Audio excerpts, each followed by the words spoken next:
असा टोला आज अजित पवार यांनी रोहित पवारांना मारला। पण या टोल्यानंतर कर्जत जामखेडमध्ये रोहित पवारांविरोधात उभे असलेल्या राम शिंदेंनी अजित पवार यांच्यावर गंभीर आरोप केलाय।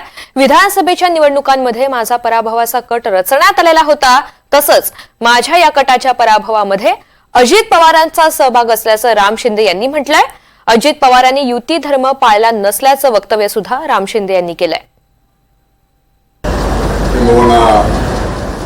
कर्जत जामखेडच्या संदर्भामध्ये माझ्याविरोधी एक कट रचला गेला होता, त्याचा मी बळी ठरलो, त्याचा आज प्रत्यय आलेला आहे। वारंवार मी महायुतीचा धर्म पाळण्याच्या संदर्भामध्ये वरिष्ठाकडे, पक्षाकडे, अजितदादांकडे मागणी करत होतो, परंतु आज स्वतःच अजितदादांनी सांगितलं की मी सभेला आलो असतो तर तुझं काय झालं असतं। याचा अर्थ हा नियोजित कट होता, त्यात माझा बळी गेला।